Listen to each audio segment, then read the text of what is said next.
All right, let's move on to the voice as well. The PM seeking to clarify what the voice would advise on. Matters specific to Indigenous Australians and matters affecting Indigenous Australians. This is within the explanatory memorandum. Do you welcome that sort of clarification? Well, I think what the PM is trying to do is, in effect, rewrite history. I mean, the bill itself the ink hasn't even dried. On the question, you mean? Well, not just the question, but effectively the change to the Constitution that is being promoted talks about giving the voice the opportunity to make representations to the executive and the Parliament. Now, there's nothing in the proposed wording of the change to the Constitution which talks about matters specifically relating to So you think the communities. explanatory memorandum element needs to be in the Constitution? I think that the opportunity has passed now. I mean, but that's what you think should have been in there, that if you're going to put it in the explanatory memorandum of the bill, why not have it in the Constitution itself? That specificity. Well, what the courts do is when they're interpreting legislation, they look to see whether the meaning of the word, the ordinary meaning of words. Now, you would only go to what's called extrinsic material, namely the explanatory memoranda or the second reading speech of the Attorney-General, if the wording is ambiguous or obscure.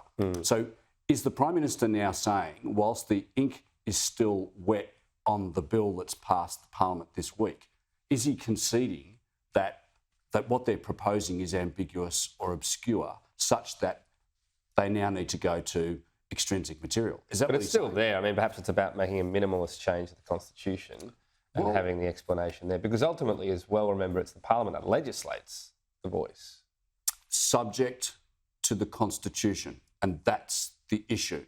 Subject to the Constitution, the Parliament shall make laws in relation to the voice. That is the issue. So when the High Court is called upon to make a statutory interpretation as to what that provision means, making representations to the executive and the Parliament, if the court is satisfied that the ordinary meaning of that is that it's going to mean everything from parking tickets to submarines, as numerous people have said. Some have disputed that. Just on that as well, but it's worth pointing out, representation. I mean, they're not laws. It can't make laws, the voice, right? It just makes suggestions. So we're arguing over where it can make suggestions or who it can make suggestions to. We're arguing about the breadth of its jurisdiction.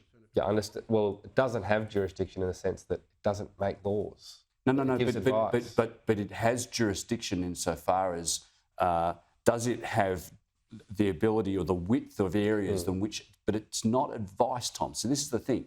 The wording of the proposed wording is very clear. It doesn't talk about advice. It says representations. It says representations. What does that mean? That's not making laws. But hang on. What does that mean? The drafters of this proposal have chosen to use the word representations, not advice, as Linda Burney used that term in question time yesterday. What does the word representations mean? To what extent does Parliament need to listen to those representations? And well, it also stipulates the Parliament has the power to make laws. I mean, that's clear as well. Subject to the Constitution. This is the difference. You can't out-legislate the Constitution. You know, the Constitution can only be changed by a referendum. Can I just ask to finish off as well? Yeah. All this debate around Australia Day. Would it be logical for the voice to be able to give advice or make representations on Australia Day? Is that an issue that is core for Indigenous Australians, would you say? I would suggest that it is matters. Even if you took the Attorney-General's second reading speech and you looked at matters specifically relating to Indigenous people, Indigenous Australians, there is an argument that... Is that fair enough, though? That's a question. Well, no, should be able to make a representation. The question does the proposed referendum words, does the changes to the Constitution, does that require or enable the voice to but what make I'm asking is, would it be fair enough? Let's say it did. Is that fair enough? Should that be a core issue that they do have a voice on? Well, I just so we're very clear, I would oppose a change Sure, to but I'm to just the about word- whether to they, the- to the this would be date. something they should be advising on. But it's something that they would be enabled to make representations Okay, to. got to leave it there, a bit short on time. No worries. And you're excited today with your Maroons. Andrew Wallace, thank you.